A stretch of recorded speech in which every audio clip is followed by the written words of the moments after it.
हम चाहते हैं कि हमारी किसी अदारे से दुश्मनी हो, हमने अदारों को साथ लेके चलना है, including and most notably the army. उनके साथ भी हमारी दुश्मनी नहीं है। जो हमारे पॉलिटिकल डिफरेंसेस थे वो तो हो जाएंगे। At some point in time लोगों ने ऑलरेडी हमारे हक में फैसला दे दिया है। 8 फरवरी को लोगों ने ऑलरेडी कह दिया है कि इमरान खान हक पर है। उन्होंने ऑलरेडी कहा है कि पीटीआई हक के ऊपर है। अब अगर ये लोग हटदर्मी पे तुने हुए हैं और वो हमें हमारा हक नहीं दे रहे, तो फिर हमारी रिस्पॉन्सिबिलिटी बनती है कि जी हम वो हक लें, और हमारी जद्दोजहद जो है वो उसी हक को लेने के लिए है और ये जारी रहेगी किसी फेयर के बगैर। ये तो मेरा ख्याल है कि इनको रियलाइज़ करना चाहिए कि वफाक को अगर ये अटैक करेंगे, वफाकी इदारों को अटैक करेंगे और ख़ासकर केपी को अगर अटैक करेंगे, तो केपी के अवाम को अपने आप को डिफेंड करना जानते हैं बिल्कुल, और डिफेंड करेंगे। और जो केपी में हुकूमत है इस वक्त, वो बड़ी स्ट्रॉन्ग हुकूमत है।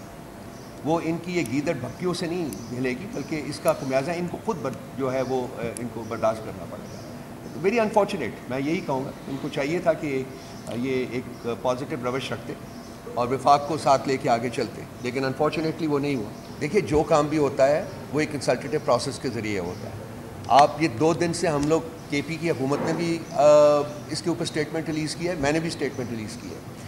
आप बार बार वही बात करते हैं कि कैबिनेट का इजलास हुआ, कैबिनेट का इजलास नहीं हुआ। अगर आप पास्ट हिस्ट्री खोल के देख लें तो भी आपको पता चल जाएगा कि तमाम जो पोलिटिकल, चूँकि खैबर पख्तूनख्वा में जब से ये मर्जर हुआ है तो मिलिट्री का एक बड़ा इंपॉर्टेंट रोल है वहाँ, और सिविलियन एडमिनिस्ट्रेशन और मिलिट्री एडमिनिस्ट्रेशन को वर्चुअली डेली बेसिस के ऊपर कोऑर्डिनेट करना पड़ता है, एक दूसरे के साथ मिल के चलना पड़ता है। ये भी वफाक की, देखिए वो भी वफाक की अलामत है। वफाक को आपने इकट्ठे रखना है।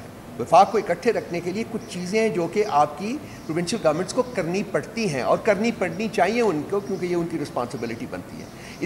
इसका जिक्र मैंने अपने अल्फाज के शुरू में किया था आपको। उसके बाद हमें सिक्योरिटी सिचुएशन के ऊपर ब्रीफिंग दी गई, दैट इज़ इट। कोई कैबिनेट नहीं वहाँ गई, मतलब कैबिनेट के लोग गए थे, इंडिविजुअल अपनी कारों में गए थे, कैबिनेट का कोई इजलास नहीं हुआ था किसी किस्म का। ये चीज़ें कंटिन्यू करते रहनी चाहिए। देखिए, हमें किसी अदारे से दुश्मनी नहीं है, ना हम चाहते हैं कि हमारी किसी अदारे से दुश्मनी हो, हमने अदारों को साथ लेके चलना है, including and most notably the army. उनके साथ भी हमारी दुश्मनी नहीं है। जो हमारे पॉलिटिकल डिफरेंसेस थे वो तो हो जाएंगे। At some point in time लोगों ने ऑलरेडी हमारे हक में फैसला दे दिया है। 8 फरवरी को लोगों ने ऑलरेडी कह दिया है कि इमरान खान हक पर है। उन्होंने ऑलरेडी कहा है कि पीटीआई हक के ऊपर है। अब अगर ये लोग हटदर्मी पे तुने हुए हैं और वो हमें हमारा हक नहीं दे रहे, तो फिर हमारी रिस्पॉन्सिबिलिटी बनती है कि जी हम वो हक लें, और हमारी जद्दोजहद जो है वो उसी हक को लेने के लिए है और ये जारी रहेगी किसी फेयर के बगैर। देखिए, इस्टेब्लिशमेंट के साथ ताल्लुकात हमने कभी किसी इंस्टीट्यूशन को, मैं रिपीट करता हूँ, किसी इंस्टीट्यूशन को आज तक हमने अटैक नहीं किया, कभी नहीं किया, ना हम आज करेंगे, ना हम फ्यूचर में करेंगे।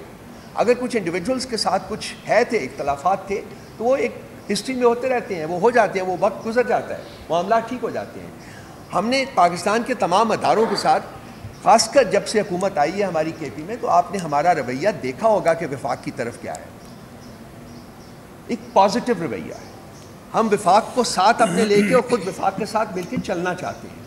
जिन जिन मामलात में पॉसिबल होगा हम ये करते रहेंगे, और यही हमारी पॉलिसी भी है। और ये पॉलिसी जो है ये इमरान खान साहब के साथ एक कंसल्टेटिव प्रोसेस के ज़रिए फाइनलाइज होती है और फिर इम्प्लीमेंट होती है, उसके बगैर नहीं।